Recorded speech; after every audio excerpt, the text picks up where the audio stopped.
우리가 오늘 말씀에서는 예수님이 어떤 방식으로 일을 하셨는가 하는 것을 살펴보려고 합니다. 예수님이 안식일에 손 마른 사람을 말씀으로 그 손을 내밀라 이렇게 말씀하셔가지고 치료가 되었죠. 자, 이 사건 때문에 이제 바리새인들이 예수님을 어떻게 죽일까 하고 의논을 한다 그랬고요. 예수님은 바리새인들의 이런 생각과 그 결이 마음에 다진 것들을 다 아셨다 그랬습니다. 지금 예수님이 일을 할 때마다 바리새인들과 서기관들이 계속 따라다니면서 문제를 자꾸 삼고 있어요. 안식일 때문에 이제 여러 가지 논쟁이 아주 심각하게 벌어졌고, 결국은 유대인들이 생각하고 있던 그 안식일에 대한 생각들, 그리고 가르치는 내용들이 너무나 잘못됐다는 것이 예수님의 말씀과 사역을 통해서 드러나거든요. 그러니까 이제 자기들의 지금까지 살아왔던 행동 방식, 또 가르치는 모든 것들이 다 부정되니까 화가 엄청난 거예요. 더구나 이제 이 안식일을 거룩하게 지키라고 하는 이 율법을 자기들이 생각하는 것과는 너무나 다르게 가르치니까 화도 보통 난 게 아니에요. 말씀을 거역하는 사람, 하나님의 율법을 짓밟는 사람, 이렇게 생각을 하면서 이 예수님은 우리가 죽여야 된다라고 같이 의논해 가지고 결의를 한 거지요. 굉장히 예수님에게는 큰 위기가 찾아온 거예요. 심각한 위기입니다. 잘못하면 이 사람들에 의해서 잡혀 죽일 수 있는 이런 상황인데요. 자, 그래서 예수님이 잠시 거기를 떠나가셨어요. 근데 또 예수님이 가시니까 많은 사람들이 예수님을 따라오는데 그 사람들 가운데는 병든 사람이 또 많은 거예요. 그 병든 사람들을 보시면서 또 불쌍히 여기는 마음을 가지고 그들을 다 고쳐주셨다 하는 거예요. 자, 여기서 이제 예수님이 이렇게 일하는 방식을 가지고 마태는 이사야 42장의 말씀을 예를 들어 우리에게 소개해 주면서 바로 이렇게 예수님이 사역하는 방식을 우리에게 소개해 주고 있어요. 우리가 이런 예수님의 모습을 보면서 저와 여러분도 이 땅에서 신앙생활을 어떻게 할 것이냐 하는 것을 잘 생각하면서 여기서 지혜를 많이 얻어야 되겠습니다. 자, 여러분, 이제 예수님을 방해하는 사람들이 죽인다고 이런 결의를 한 걸 예수님이 벌써 다 아셨단 말이에요. 아까 말씀드린 대로 예수님의 죽음의 위협을 느끼고 있는데 지금은 예수님께서 죽어야 할 때가 아니에요. 아직도 해야 할 일이 많이 남아 있어요. 그 일을 다 마치면 예수님께서는 죽음의 길을 가실 겁니다. 그래서 마침 이제 예수님이 십자가에 죽으실 때 마지막 말씀이 뭐였어요? 다 이루었다. 정말 예수님께서는 다 이루셔야 할 이런 일들이 아직 남아 있기 때문에 아직은 죽을 때가 아니라서 지금은 일을 해야 된단 말이에요. 그런데 일을 하기는 하는데 이렇게 회방꾼들이 나오고 그들이 예수님을 죽이려고 하는 이런 상황까지 왔으니까 예수님께서 일을 하기는 하되 조심스럽게 해야 되겠다. 더 조심스럽게 해야 되겠다 하시면서 지금은 이 바리새인들과 너무 심각하게 부딪히면서 이게 문제가 생기면 안 되겠다라고 생각을 하시면서 지금은 피할 때구나 하면서 잠시 그들의 자리를 피합니다. 그 피한다고 해서 아이고 무서워, 나 이제 그만해야지, 숨어야지, 이게 아니고요. 조심스럽게 여전히 해야 될 일들을 하고 있는 거지요. 여기서 이제 우리가 예수님의 지혜를 배우고 예수님처럼 저와 여러분도 일을 해야 된다라고 하는 거예요. 그래서 따라오고 있는 사람들 중에 병자들이 있을 때 그들을 다 고쳐주면서 한편으로는 뭐라고 말합니까? 자기를 나타내지 말라고 경고하셨다. 앞에서도 몇 번이나 이런 표현이 나왔어요. 그때마다 이거 왜 그러지? 의아한 생각이 분명히 들었지만 이건 아직 예수님이 때가 안 됐기 때문에 막 드러내놓고 마음껏 이래가지고 하고 싶은 대로 다 하는 게 아니고 해야 될 일을 하지만 조심스럽게 하는 거지. 예수님이 이렇게 그들을 고쳤다는 얘기가 막 떠벌려지고 막 너무 알려지고 그러면 사람이 더 많이 몰려오게 되고 그러면 바리새인과 서기관들이 더 집중하게 되고 더 문제거리를 만들어서 예수님의 사역이 더 점점 방해를 많이 받으니까 예수님께서도 조심스럽게 한다 하는 거예요. 자, 그래서 이렇게 예수님이 일하는 방식을 이사야 42장 1절부터 이제 말씀을 소개를 합니다. 이는 선지자 이사야를 통하여 말씀하신 바 보라 내가 택한 종 곧 내 마음을 기뻐하는 바 내가 사랑하는 자로다 그랬어요. 예수님을 뭐라고 표현하냐면 종이라고 표현했어요. 내가 택한 종. 그래서 이사야 42장을 종의 노래라고 얘기하거든요. 특별히 이사야에서는 예수님에 대한 예언들이 많이 나와 있는데 그 중에 몇몇 곳에서 예수님을 종이라고 표현하고 있어요. 종. 우리가 보통 예수님을 하나님의 아들이라고 우리가 많이 알잖아요. 마태복음 3장 예수님이 세례를 받고 올라오실 때도 이는 내 사랑하는 아들이요 내 기뻐하는 자라 하면서 예수님이 하나님의 아들이라고 하는 이 표현이 굉장히 강하게 나왔어요. 그리고 4장에 넘어가서 마귀가 예수님을 시험할 때도 네가 정말 하나님의 아들이 맞냐?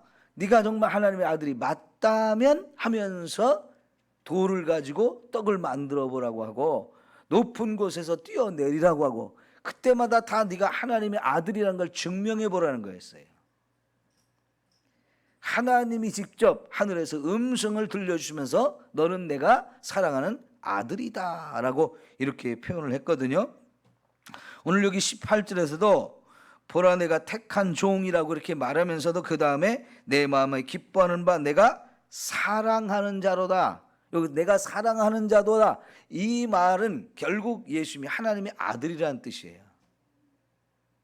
그러니까 예수님은 하나님의 아들이면서도 동시에 하나님의 종의 자리를 가지고 이 땅에 오셔서 그 일을 하고 있다는 거예요. 여러분 아들하고 종하고 같아요? 틀려요? 천지 차이죠. 그죠? 아들은 아버지의 모든 유산을 물려받을 수 있는 자격을 가진 사람이고요. 종은 그럴 자격이 없어요. 그저 주인이 시키는 대로 모든 일을 해야만 하는 그런 위치에 있는 사람이에요. 그래서 아들과 종은 천지 차이인데요. 예수님은 하나님의 아들이면서도 동시에 하나님의 종의 자리에서 일을 하셨다는 거죠. 이 아들이면서도 종의 자리에 계셨다는 것은 하나님 말씀에 철저하게 순종했다는 거죠. 근데 아들은 어때요? 그렇게 순종하나요? 희한하게 아들들은 그렇게 순종하지 않아요. 불순종할 때도 많아요. 우리 탕자의 비유에서도 이 탕자가 아버지를 막 멀리 떠나가가지고 지멋대로 사는 모습도 우리가 보여주고요. 또 어느 아버지에게 아들 둘이 있는데 둘 다 이렇게 밭에 가서 일을 하라고 하니까 큰아들은 네 알겠습니다 해놓고는 일을 안 하고, 둘째 아들은 나 일하기 싫다고 해놓고 나가서 놀다가 내가 이러면 안 되지 하면서 나중에 정신 차리고 와서 일하는 그런 모습을 예수님이 비유를 통해서 이제 말씀해 주기도 했거든요. 아들들은요 불순종하는 모습도 많이 보여요. 근데 종은 그랬다면 어떻게 해요? 그건 죽을 수도 있어요. 그렇기 때문에 종의 자리에서는 불순종이라는 게 없습니다. 무조건 순종해야 돼요. 근데 예수님이 아들이면서도 종처럼 그렇게 하나님 말씀에는 철저하게 순종하는 자였다 하는 거죠. 그래서 하나님에게 기쁨을 드리고 하나님이 사랑하는 이런 아들인 것을 또 한편으로는 인정을 받게 되셨는데, 이게 예수님이 일하시는 모습인 거죠. 예수님께서 하신 말씀 중에 아버지께서 일하시니 나도 일한다, 이런 표현을 하신 적이 있어요. 아들로서 하나님 아버지가 지금도 계속 일하고 계시니까 아들인 나도 그 아버지에 따라서 나도 일해야 된다, 이렇게 말씀하시면서 열심히 일하시는 모습을 제자들에게도 보여주었거든요. 이게 평소에 일하시는 예수님의 모습인데, 정말 하나님이 우리에게 주신 사명들이 우리에게도 다 있어요. 이런 사명을 성경은 죽도록 충성하라고 그러죠. 하나님이 우리에게 주신 사명을 위해서 내가 죽도록 충성하라, 이렇게 말씀을 하셨어요. 그게 바로 아들이면서도 종의 자리에서 일하는 가장 아름다운 모습이라는 거지요.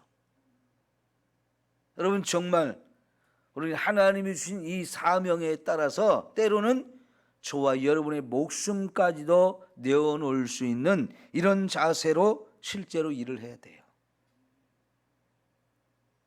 아무리 힘들고 어려운 상황이 돼도 우리는 끝까지 이러한 사명을 감당해야 할 줄 믿습니다.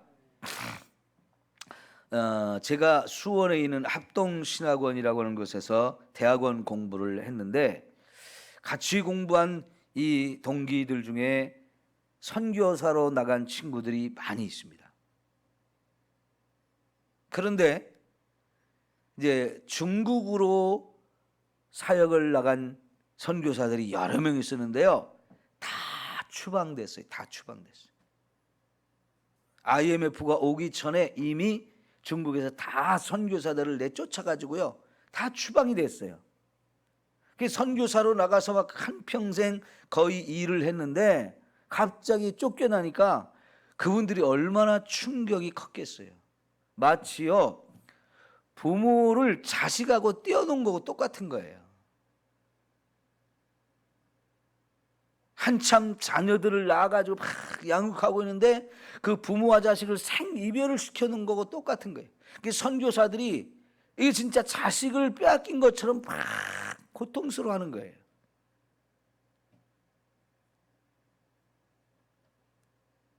그러니까 다들 이렇게 괴로워하던 중에 이제 부부가 나간 이 선교사 한 분은 둘 다 중국에서 병이 들었어요. 한 분은 눈이 거의 실명 직전까지 이제 눈이 나빠진 거예요. 그래서 아주 가까이 있는 이런 것만 이렇게 겨우겨우 아주 희미하게 볼 정도거든요. 그러니까 거의 실명이 되어진 거죠. 우리 신학대학원 다닐 때 둘이 이제 결혼을 해서 살던 아주 정말 신실한 두 이런 부부였었는데, 남편은 그렇게 눈이 아주 막 거의 실명할 정도가 되었는데, 좀 시간이 지나서 부인 선교사님은 유방암이 걸렸어요. 그래서 한국에 나와서 유방암 수술을 하고 이제 거의 다 치료를 받고 항암 치료까지 이렇게 하고, 이제 항암 치료가 끝난 다음에 이제 중국에 다시 들어가서 있다가 결국은 추방이 됐는데요. 계속 추방된 상태에서 어떻게 해야 되나, 다른 방법이 없을까 계속 하는데 중국을 더 이상 갈 방법이 없으니까요, 이분이 대만으로 선교사를 떠나갔어요. 대만에 가서 이제 이 IMF 이제 지금 이 코로나 바이러스 시대에 대만이 그래도 이제 방역을 잘 해가지고 확진자가 별로 없을 때 거기를 들어가게 된 거예요. 그래서 대만에서 허락을 받아가지고 들어가게 됐는데, 대만의 교단의 허락을 받아가지고 그 교단에서 함께 일하게 되어졌어요. 그랬을 때 금년에 그 대만에서 1년 동안 이제 훈련을 받은 다음에 대만에 아주 오래된 바닷가에 있는 교회로 파송을 받아서 거기서 목회를 하게 되어졌는데, 사진도 올리고 소식도 올린 걸 보니까요, 완전 바닷가에 있는 오래된 그런 교회인데 3층 상가 건물을 사서 만들어진 교회인데, 교회 세워진 지는 한 60년이 넘는데 성도는 10명도 안 되는 교회예요. 거기다가 그 10명도 안 되는 성도가 제대로 신앙생활하는 사람은 하나도 없어요. 장애인이 몇 명이 있고 다 늙으신 분이나, 또 교회는 안 나오는데 교회 재정을 맡아가지고 사람들이 몇 명 안 되는 사람이 와서 그래도 예배 드리고 헌금을 드리면 교회는 안 나오는 사람이 그 돈을 재정을 보면서 가지고 가서 계산을 하는, 아주 이런 교회, 말도 안 되는 교회죠. 거기에 파송받아 가니까 3층 건물 안에 쓰레기만 가득하더라는 거예요. 이 두 부부가 몸도 성치 않은 사람들이 몇 날 며칠을 걸려서 쓰레기를 다 밖으로 차를 동원해서 이제 다 청소하고, 이제 교회를 깨끗하게 청소한 다음에 이제 리모델링도 좀 하고 하면서 교회를 바로 잡아가는 그런 일을 시작한 거예요. 그래도 얼마나 감사하는지요. 예? 중국에서 쫓겨날 때의 마음을 같으면 막 정말 자식을 생으로 이별시켜 놓은 거고 똑같은 마음으로 소가리를 하고 있다가 거기에 가니까 거기라도 너무너무 좋아하는 거지.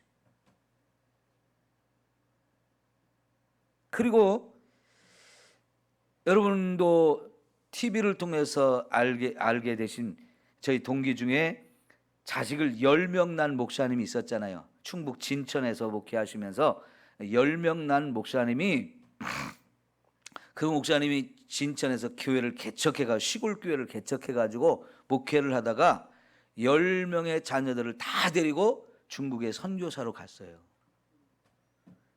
가가지고 얼마나 열심히 했는지요. 중국 당국에서도 인정을 받으면서 쫓아내지 않았어요. 다른 사람 다 쫓아냈는데 그분은 쫓아내지 않았어요. 그래서 가장 늦게까지 중국에 남아있다가 결국은 쫓아내서 이제 그분도 쫓겨 나왔는데요. 한국에 이제 자녀들이 이제 군대도 가야 되고 대학도 가야 되고 그래서 미리 나와 있는 자녀들이 그 임대주택 조그만 걸 하나를 분양을 받아가지고 거기서 이제 12명의 가족이 거하게 된 거예요. 한 20평쯤 되는 방 2칸짜리 아파트, 임대 아파트. 거기서 12명이 사는 거예요. 그러다가 또 고민하고 기도하면서 생각한 것이 뭐냐면, 이거 안 되겠다 해가지고 이번에 중국 바로 밑에 라오스라고 하는 나라로 선교사로 다시 9월 달에 이제 파송을 받기로 돼 있어요. 왜 이렇게 할까요? 근데 그분들의 나이가, 그 목사님 나이가 이 올해 70이에요. 그럼 70이면 선교사로 나갔다가도 다 이제 은퇴하고 돌아와서 이제 편히 쉴 나이거든요. 근데 그렇게 마음이 편하지 않은 거예요. 쉬고 싶은 마음이 없는 거예요. 10명의 자녀들 중에 제일 밑에 이제 2명은 아직도 초등학생이거든요. 그 초등학생 아들 둘을 데리고 부부가 이제 라오스로 9월 달에 파송을 받는데, 그 라오스의 제일 북쪽이 중국하고 이렇게 국경을 맞대고 있거든요. 근데 그분이 이제 중국에 갔을 때 중국의 최남단에서 사역을 했던 분이기 때문에 거기로 가면 중국에서 넘어온 중국 사람들도 많이 살고 그 라오스 사람들도 중국 사람들과 교류를 많이 해가지고 중국말도 잘 알아요. 그러니까 거기 가서 사역을 해야 되겠다. 그래가지고 거기서 전에 중국에서 일할 때 사역했던 많은 훈련시킨 사람들도 거기 가면 쉽게 만날 수 있으니까 이제 거기 가서 사역해야 되겠다고 70이 되신 선교사님이 또 가는 거예요. 왜 이렇게 할까요? 아무리 사탄이 이런저런 방법으로 사역을 못하도록 이렇게 방해를 해도 내가 아직도 해야 될 일이 남아있다 하니까요, 그렇게 가는 거죠. 대만으로 가신 부부는 부부가 다 몸이 성치 않은데도 또 선교사로 가는 거고요. 라오스로 가시는 분들은 이제 70에 대해서 은퇴할 나이인데도 나는 도저히 쉴 수가 없다, 또 선교지로 가는 거예요. 여러분, 70에 선교지로 간다는 게 쉬운 일이 아니잖아요. 근데 그것도 새로운 나라로 가려니까 말도 다시 배워야 되죠. 아이들 학교 보내면서 또 거기서 새로운 일들을 한다는 게 결코 쉬운 일이 아닙니다. 여러분, 라오스라고 하는 나라 베트남하고 바로 이웃하고 있는 나라이기 때문에 베트남과 함께 공산화가 된 나라예요. 중국도 공산주의이기 때문에 사역이 항상 힘들었는데 라오스도 마찬가지거든요. 그럼에도 불구하고 여전히 거기 가서 자기 죽을 때까지 사역을 하겠다는 이런 각오를 가지고 가는 거죠. 여러분, 하나님이 우리에게 주신 사명은 이렇게 목숨을 걸고라도 해야 되는 거죠. 그래서 예수님이 이제 이런 사역을 할 때 여기 보니까 그 다음에 내가 내 영을 그에게 줄 터이니 했는데 하나님의 성령을 받아서 이렇게 사역한다는 거죠.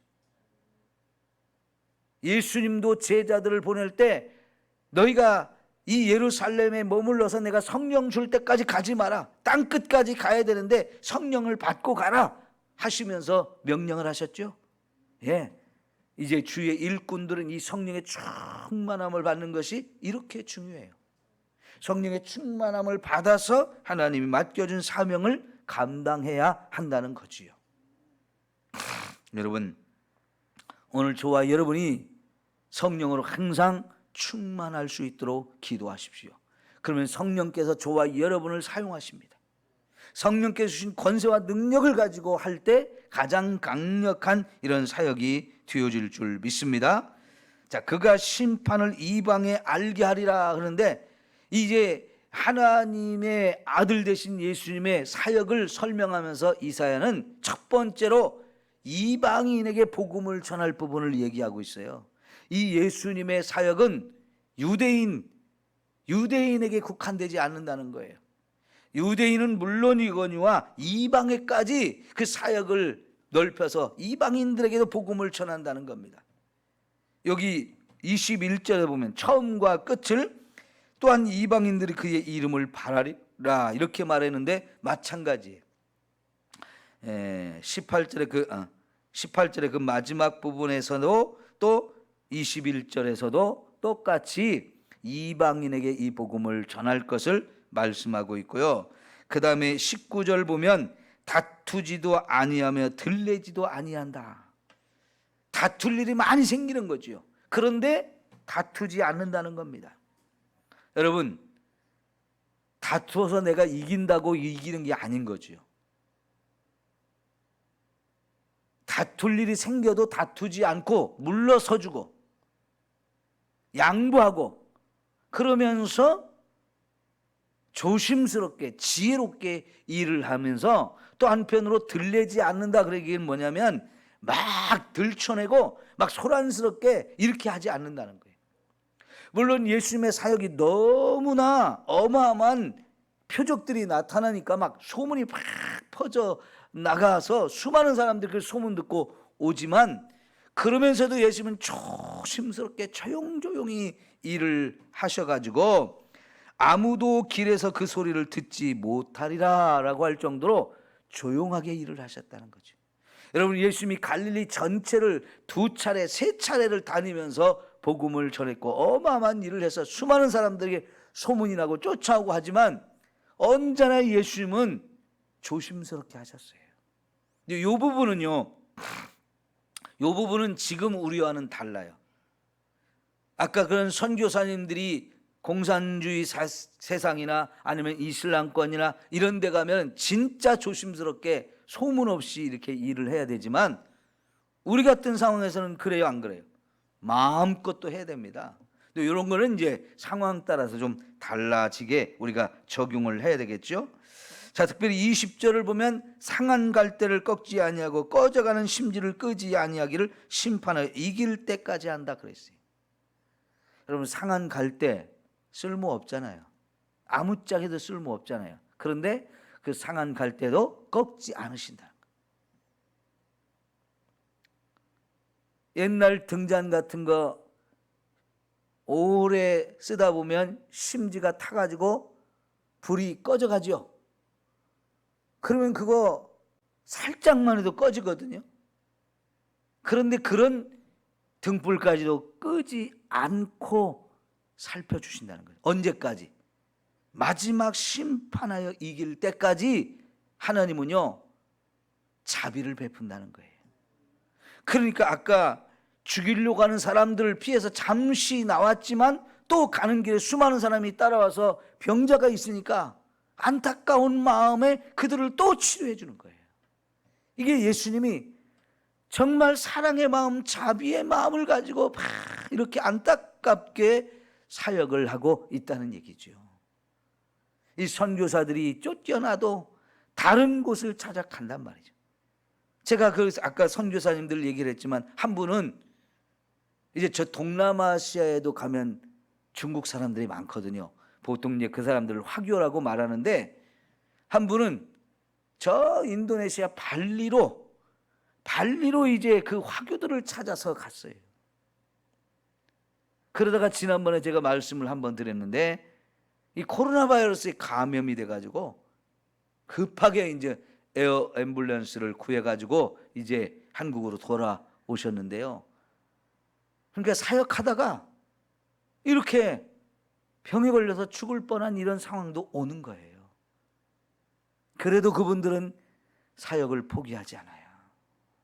여러분, 정말 예수님의 우리를 사랑하는 마음이 절절하게 느껴지지 않아요?